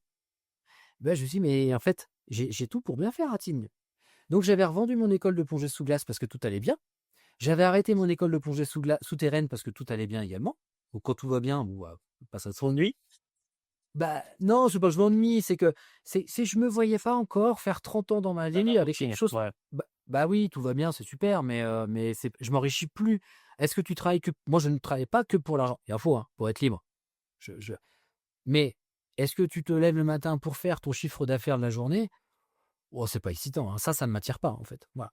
Donc j'avais revendu mes 2 écoles et j'ai remonté une école des explorateurs parce que j'aime le contact avec les gens, parce que, je suis pédagogue avant tout et donc j'avais un savoir-faire sous-marin, mais il me manquait la crédibilité et la légitimité sur la partie extérieure d'explorateur. Avant on disait: «Alban Michon, moniteur de plongée sous glace». Ah non, maintenant il me fallait la crédibilité, en surface et c'est aussi pour ça que j'ai réalisé plusieurs expéditions et donc cette école des explorateurs basée à Tignes, encore une fois, hein, toujours pareil, à Tignes, on a un petit chalet, 10 mètres devant nous, on a le lac. Je peux faire passer les gens à travers la glace. Je peux les faire tomber tout habillés ou tout nus pour savoir comment survivre. On a un gros ventilo pour monter une tente en pleine tempête. On a un terrain de jeu qui est extraordinaire parce qu'il peut faire du -10, -15 la nuit. On a 3000 mètres d'altitude. On peut descendre un peu, faire des stages de survie un peu plus loin parce qu'on a de la forêt à 10 minutes de route. On a un spot d'entraînement qui est génial pour pouvoir aider, guider et orienter les gens qui veulent réaliser leurs rêves et leurs projets. Alors, j'ai dit école des explorateurs, mais cette école aujourd'hui, il y a 2 types de publics. Un, ça s'appelle il y a du professionnel, hein, donc la sécurité civile, des marins qui partent au pôle Nord, on a des trucs très, très particuliers et on a aussi donc le grand public qui vient, des gens qui veulent traverser l'Arctique, l'Antarctique, qui ont des gros, gros projets, mais aussi monsieur et madame tout le monde et le plus petit projet que j'ai eu, et que j'ai adoré, c'était une dame qui était à Chambéry, où ces filles, elles voulaient absolument, elles avaient une dizaine d'années, faire un bivouac, l'été, parce que Chambéry, il y a des montagnes, c'est très joli, sauf que la mère de famille avait peur. Et ben, elle est venue faire un stage d'une journée à Tignes pour savoir monter comme une tente en sécurité, pas foutre le feu avec son réchaud, la sécurité globale.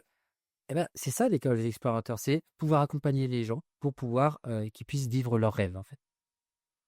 Et justement, cette expédition que tu as fait en solitaire en 2018, hem, quel a été ton sentiment? Parce que j'imagine que là aussi, tu as dû tester, ta condition physique et aussi mentale, parce que comme tu dis, tu te retrouves seul pendant 2 mois. Alors même si avec le recul, c'est génial, tu as adoré, ton côté loup solitaire a pris le dessus, mais comment tu as pu, tester et t'affronter de tous ces défis, on va dire? Beaucoup d'entraînement, bien sûr, donc les entraînements, je les ai faits à Tignes, hein, d'ailleurs et pour la petite histoire, je me suis un jour entraîné sur le glacier, à Tignes. Alors le glacier, il fait 3600 mètres d'altitude. On était, avec, le photographe Ondy, avec qui je parlais tout à l'heure. On était tous les 2 à 3000 mètres et on a passé la nuit là-bas et on a eu 180 kilomètres/h de vent. On le sait parce qu'on a récupéré d'ailleurs, le graphique, parce qu'il y a une station météo qui est à côté. Donc, comme ça, c'est très clair et j'en ai la preuve, j'y croyais pas moi-même. J'ai jamais eu ça en expédition. J'ai jamais eu ça. Donc en fait, on a une, j'ai, il y a l'expérience, tu as l'entraînement, ce qui fait que tu vas pouvoir, réaliser tes projets, bien évidemment. Puis après, tu as les conseils, de gens à droite à gauche, mais l'entraînement, ça représente, quand tu pars en expédition, tu vas avoir résolu 98 des problèmes, hein, de ton expédition. Tu vas anticiper au maximum, en fait. Tu vas faire ce qu'on appelle le what if. Tu dois avoir des réponses à n'importe quel problème, à 98 des problèmes. Je dis 98 parce que il y a 2 où tu pourras jamais maîtriser. Un, c'est la nature et l'environnement. Voilà. Si c'est, l'ouragan du siècle qui passe à cet endroit précis que bon, bah, tu y es, hein, tu pas de bol et après 1 c'est la chance. La chance, elle est à prendre en compte parce que tu peux pas la maîtriser non plus.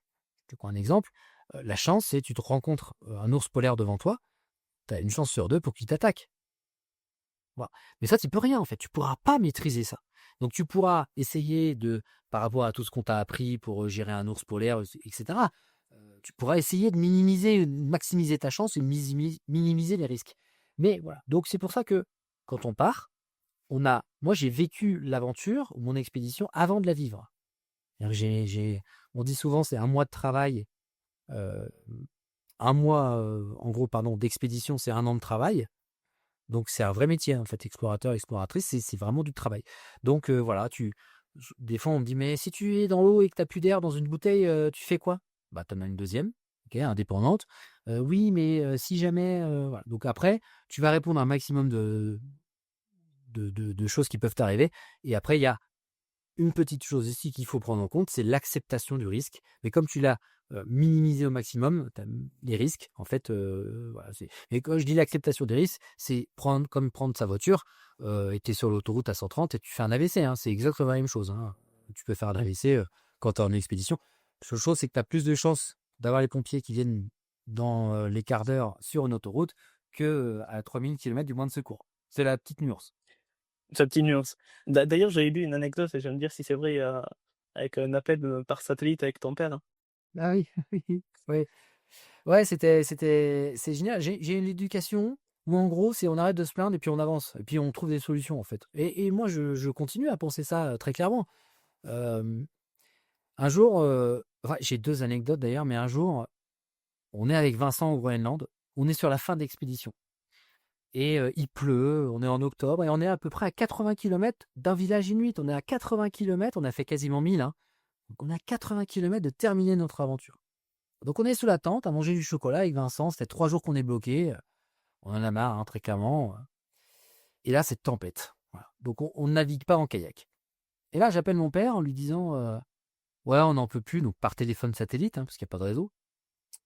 Et je lui dis ouais, on n'en peut plus. Peut-être qu'on va appeler un pêcheur inuit pour qu'il vienne nous chercher. Et mon père me répond bah, vous n'allez pas déranger quelqu'un pour ça. Juste parce qu'on est crevé. Ah, bah oui, ouais, c'est vrai, il a raison. En fait, on est juste fatigué, c'est tout. On a juste marre, c'est tout. Mais ouais, c'est ça en fait, moi, c'est la vie, hein. C'est-à-dire j'évite de demander trop, de choses aux gens. Je me débrouille. Pourquoi? Parce qu'en fait, on est extraordinaire, mais ça on l'oublie. Pardon de rappeler aux gens que vous êtes extraordinaires, hein. Alors peut-être pas tous, mais dans l'ensemble, on est quand même une grosse majorité à être extraordinaire. Ça veut dire qu'on est capable de et donc encore une fois, j'ai arrêté de trouver des excuses et des prétextes parce que oui, on était juste fatigués. Donc pourquoi déranger quelqu'un juste parce qu'on en c'est moi qui ai demandé à être dans cette situation. Bon et la deuxième anecdote. Quand j'étais en expédition en solitaire, je me gèle la cornée, je me gèle les yeux en fait. Et donc je mets des sachets de thé pour réchauffer les yeux, etc. Je mets de la pommade, etc. pour retrouver la vue. Et une fois que c'est revenu, au bout de 3 jours, j'appelle pareil mes parents, hein, donc là ils sont en vacances à Rome. Et je lui dis ouais, il me dit ça va, je dis oui super, bon je me suis gelé la cornée, mais sinon ça va, j'ai retrouvé la vue, donc tout va bien. Ah bah cool. Il m'a dit ah bah super cool. Je te laisse, on va au resto. Bisous. Ok. Je te laisse, on va au resto. Ok. Pas d'inquiétude en fait. Je te dis pas qu'ils sont pas inquiets. C'est pas ça que je dis. Mais il me faut confiance. Et la confiance les uns envers les autres, ça veut dire que toi, tu peux avoir une confiance en soi. Et avoir confiance en soi, c'est pouvoir avancer sereinement et faire des choses, encore une fois, extraordinaires. Parce qu'une majorité des gens le sont. Voilà. Et donc, c'était génial, mais ça va avec l'éducation que j'ai eue. C'est bah, débrouille-toi. Putain, on est capable de tellement de choses. Ça le fait, hein. J'aimerais parler de tes projets à venir, et donc notamment le principal, Biodiesels. Et tu me dis si c'est comme ça qu'on prononce. Biodysseus. Biodiesels, tu vois? Fallait bien que je la fasse celle-là. T'es pas le seul. T'es pas le seul. Est-ce que tu t'es expliqué, ce projet, projet d'envergure en plus, d'exploration et surtout de base de recherche? Oui, alors Biodysseus, c'est une station de recherche sous-marine. Voilà. Euh, En gros, c'est simple. Il existe des stations de recherche un peu partout dans le monde. Donc, je le disais tout à l'heure, 77 a priori en Antarctique. Bon, le principe, c'est de reprendre le concept des bases de recherche scientifiques qui vont accueillir des scientifiques pour pouvoir étudier l'environnement en continu, puisqu'il faut des données régulières. Ben, je me suis dit, bah tiens, ça pourrait être sympa de faire une base de recherche sous-marine, une station de recherche sous-marine, donc sous la banquise arctique. Pourquoi? Parce que le monde est encore à découvrir. Le monde, on ne le connaît pas bien. Le monde évolue, les espèces évoluent. Donc, il faut des données régulières. C'est ça qu'il faut absolument.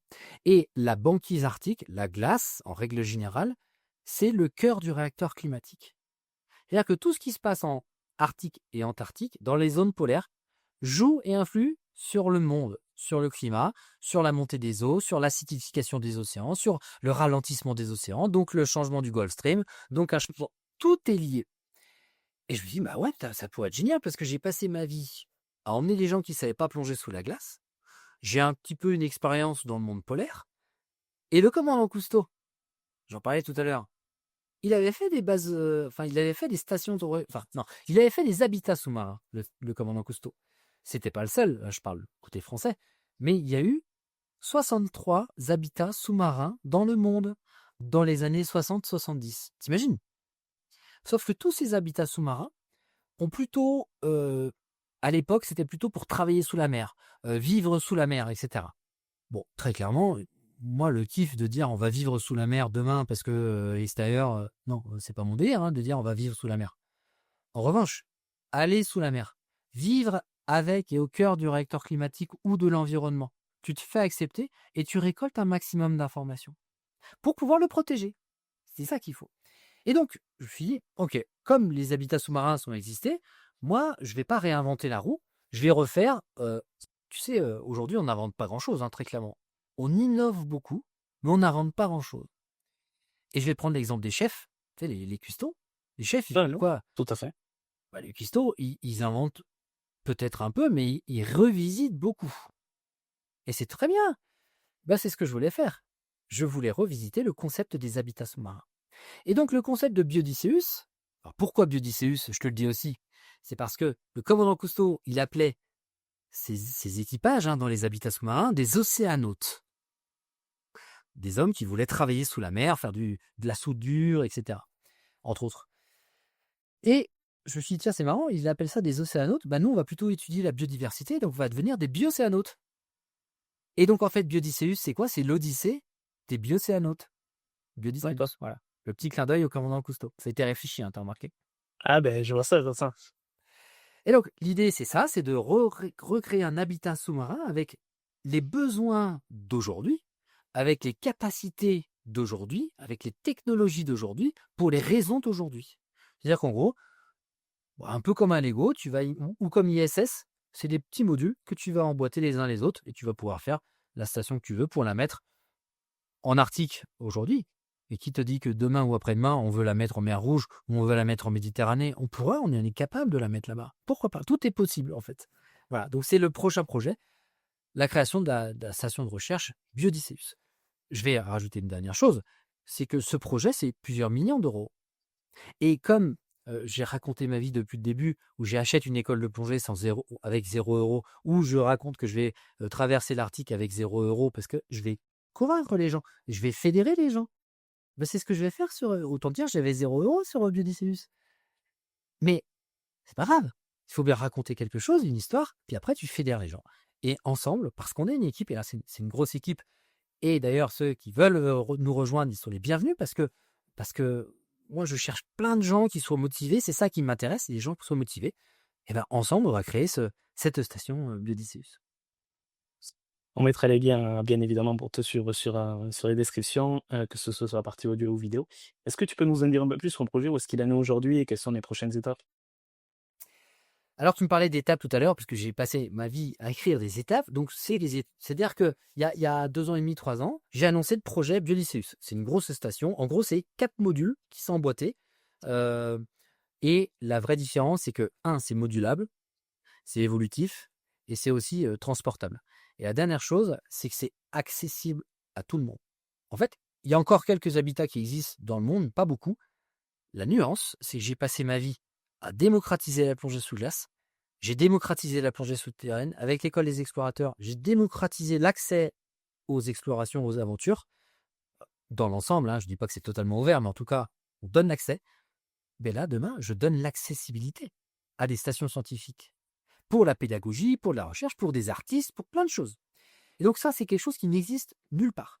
Et donc, on en est où? C'est-à-dire que j'ai annoncé le projet il y a, on va dire, 3 ans. La première étape, c'était de voir la réaction des gens. J'annonce quelque chose avec 0 €, j'ai juste fait un dessin avec des potes. J'ai le concept, je sais que ça peut plaire, c'est ce que je pense, mais la première chose, c'est de tester un peu ce qu'en pensent les gens, la communauté scientifique, la communauté spatiale, pour dire, oh le mec, il est totalement fou, ça sert à rien, ou alors, c'est pas mal et il y a de l'idée. C'est ce qui s'est passé. J'ai eu des critiques, bien évidemment, mais 95% de ce que j'ai eu, c'est par des scientifiques, notamment, ou des chercheurs ou des ingénieurs dans le domaine aussi du spatial, parce qu'on recrée ce qu'on appelle les missions analogues Au lieu d'aller dans l'espace, tu peux t'entraîner sous la glace, dans des conditions qui sont extrêmes, en sortie extravéhiculaire. Bon. Donc en gros, les scientifiques disent, c'est génial, personne n'a ça, ça n'existe nulle part, et on aurait besoin d'informations sur l'évolution de la glace. Hem, 2, la partie, science se dit: «Mais c'est génial parce que ça nous permet, science, humaine aussi, de mieux comprendre les gens, de tester des choses, de faire des études sur le confinement, sur l'environnement clos, il y a tellement de choses à faire, sur le manque de soleil, sur le manque de lumière, sur plein de choses». Et c'est la même chose sur la partie aussi innovation. Donc le fait d'avoir plein de retours positifs, je me suis dit: «OK, il y a quelque chose à faire». Donc maintenant, première étape, c'est tu vas pas chercher 10, 20 millions comme ça marche pas. Enfin, je sais pas faire, OK. Mais j'ai aucun problème à aller chercher. C'est juste que je ne sais pas faire. Donc faut que je trouve le bon chemin. Comme dans une plongée souterraine, si c'est un Comme le coup film sec, tu d'arrière. fais demi-tour et tu repars. Comme le final. Donc, comment ça marche?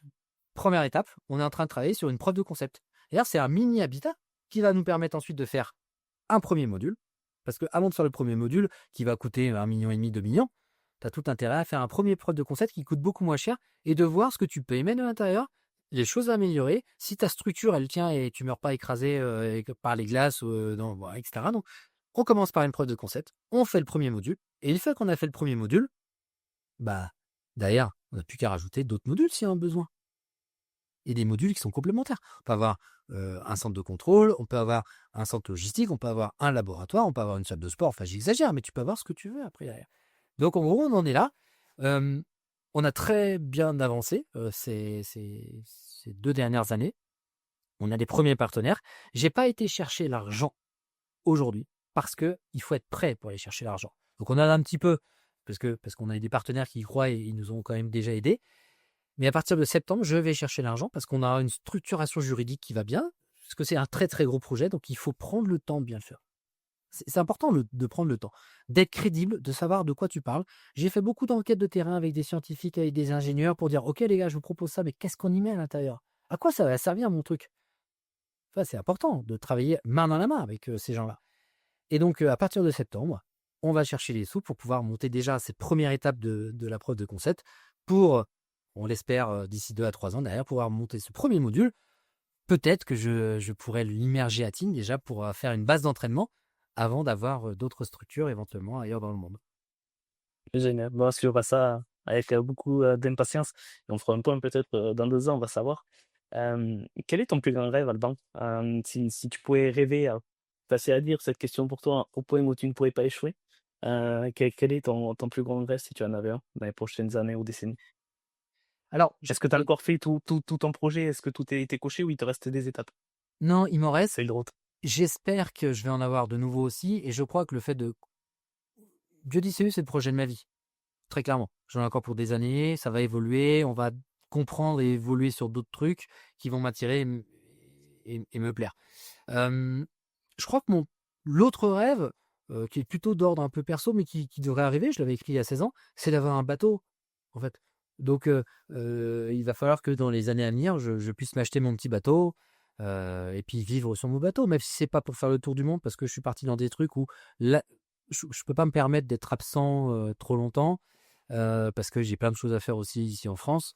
Donc je crois que juste déjà être sur mon bateau. J'habite sur la presqu'île de Gien l'été. Moi, je fais 6 mois à Tignes et 6 mois sur la presqu'île de Gien l'été, dans le sud, à côté des îles d'Or, du parc national de Porquerolles. C'est dingue. Donc, en fait, je me dis, mais je peux très bien vivre et habiter sur mon bateau et me balader un peu partout en mer, quoi. Et puis faire mes petites plongées et puis voir les petits poissons et être heureux. Continuer d'être heureux. Être heureux et vivre. Justement, Mm. quelle a été ta dernière première fois? Ma dernière première fois, faire du kayak au Groenland.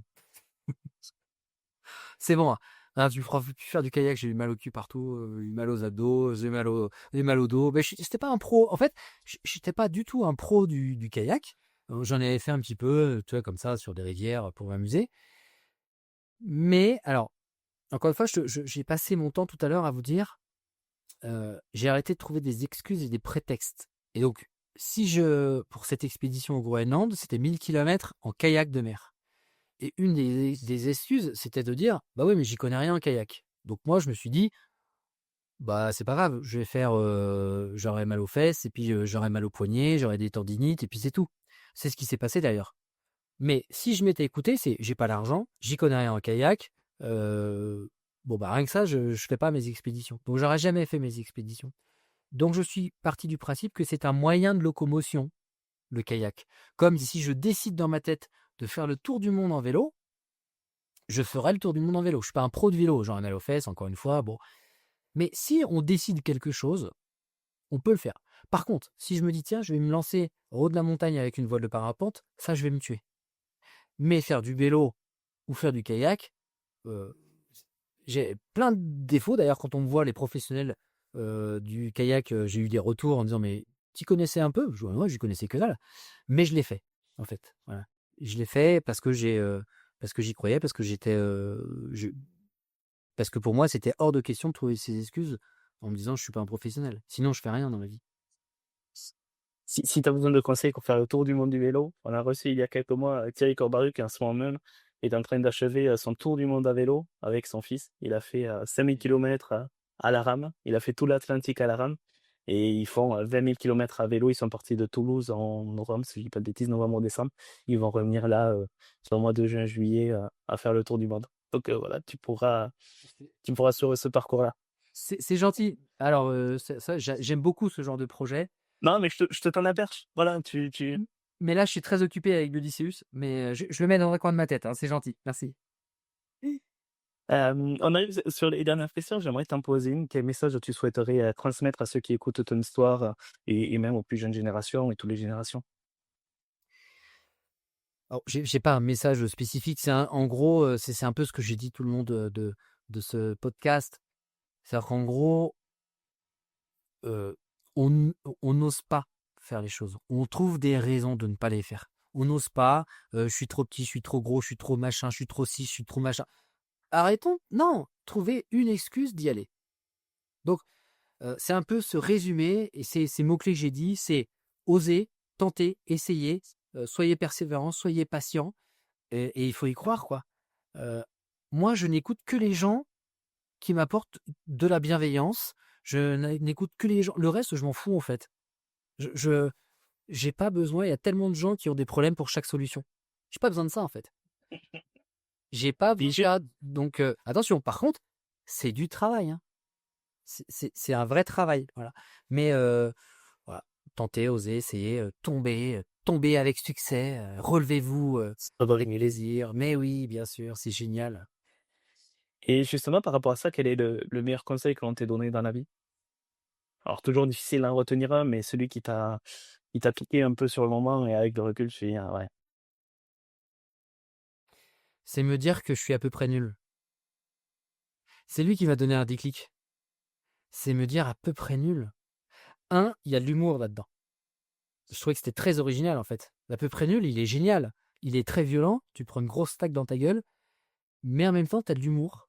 Moi, je relativise beaucoup les choses et j'ai beaucoup, enfin, en théorie, j'ai de l'humour, mais de l'humour de mon âge. Donc maintenant, les jeunes, des fois, ils comprennent pas. Mais, mais euh, je crois que c'est la meilleure chose qu'on m'ait dit. C'est là où je me suis dit, c'est pas possible. Il va falloir que j'écrive l'histoire moi-même, avec ou sans les gens. C'est-à-dire qu'en fait, je vous demande pas votre avis. Si je vais faire ce que j'ai envie de faire. Je suis très respectueux de tout.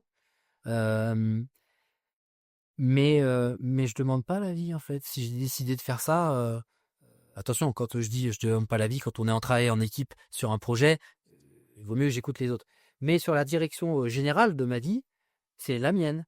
C'est-à-dire que quand je serai dans le cercueil, derrière les gens vont pleurer et puis après tous vont passer à autre chose. Donc j'ai tout intérêt d'abord à me privilégier. Ou alors certains appellent ça de l'égoïsme. Je sais pas, mais chacun appelle ça ce qu'il veut. Mais je crois que si on est déjà heureux dans ce qu'on fait, seul ou pas, on peut être bienveillant et présent pour les autres, en fait. Voilà. Donc je me privilégie d'abord moi et ma vie pour être là pour les autres. Ah bah, Pagnolanto, oui, ça fait la boucle avec ton prof, presque le remercier. Une dernière question par rapport à ça, si tu revois le Alban justement, à cette époque-là, enfant, enfin ado, en train de gratter, son projet de vie, son parcours, des rêves plein la tête, qu'est-ce que tu lui dirais? T'as tout compris. J'ai l'impression que je suis un peu têtu, mais Alors je ne pense pas, mais j'ai l'impression que les gens me considèrent un peu comme têtu. C'est-à-dire je sais exactement ce que je veux en fait, très clairement. Mais c'est pas un problème de savoir ce qu'on veut dans la vie, hein, et j'ai raison, j'ai eu raison et je vais te dire une dernière anecdote, mon prof de méca que je n'ai pas, un jour on refait une émission comme ça avec France 3 et je vais dans mon lycée et je retrouve mon prof de méca, il était en retraite et il avait repris les bulletins de notes et lui, il me faisait pas de cadeaux, en plus j'étais nul donc et Et tu c'était un suivais pas plon ses cours. et bah, c'était un plongeur aussi et donc le mec il reprend les notes et tout, il me dit: «Ah ouais, tu étais vraiment pas bon à l'époque et tout», et il me regarde. Ça m'a touché parce que le mec, me regarde et il me dit: «En fait, c'est toi qui avais raison. En fait, c'est toi parce que tu as décidé d'être heureux». Voilà. Il m'a dit: «Tu as décidé d'être heureux. Peu importe ce que ça peut coûter, hein». Heu et j'ai trouvé ça hyper touchant, en fait. Mon moteur, c'est l'heureusitude, si on peut appeler ça comme ça. Voilà et pour être, heureux, pour moi, c'est être libre et pour être libre, il faut bosser. J'ai un peu d'argent, ça me suffit, j'ai pas besoin d'être millionnaire, j'ai pas besoin de ça, hein. Merci pour ton partage et pour ton témoignage. Est-ce qu'il y a un dernier sujet que tu souhaiterais évoquer, que l'on n'a pas eu le temps d'aborder pendant cette émission? Non, je tenais à dire une chose, c'est que je ne suis pas un geek. Tu auras pu le relever aussi, tout à l'heure, puisqu'on a eu quelques petits soucis. Il faut savoir le dire aussi, mais on l'a relevé, toi et moi et enfin tous les 3, on l'a relevé avec brio, donc je tenais aussi à vous féliciter, pour ça. Et en plus dans les temps, tu vois? On est parfait. Parfait, bravo, félicitations. Merci à toi, Alban Méchant. On peut suivre tout ton parcours, sur ton site, sur tes réseaux. On va mettre tout ça en description. Je tiens aussi à rappeler que tu as fait 4 bouquins, que tu as fait 5 bouquins, pardon, et que tu as fait 4 films. Donc il y a plein de choses que vous pourrez retrouver sur la vie, le parcours d'Alban Méchant et j'imagine que vous pourrez continuer à rêver, à voyager, au-delà de ce podcast et en écoutant et en regardant un petit peu, les différentes expéditions ou alors en lisant, des bouquins. Merci. Merci à vous tous, en tout cas, c'était un plaisir et j'espère que ça a inspiré un peu les gens, en tout cas. Bah, c'est le but de cette émission. Donc merci à toi, pour ton temps, pour ton témoignage et d'amener cette joie de vivre et cette rêverie accessible, si je puis dire. Je ne sais pas si je trouverai mieux, donc je vais clôturer comme ça. C'est En tous les cas, c'est parfait. Mais merci à vous d'avoir écouté cet épisode ou de l'avoir regardé. Donc vous pouvez retrouver l'épisode en audio sur Deezer, Amazon, Spotify ou Apple Music. Vous pouvez également le retrouver en vidéo sur YouTube, LinkedIn ou Instagram et je vous dis à très bientôt pour un prochain épisode d'Inspirer. Salut!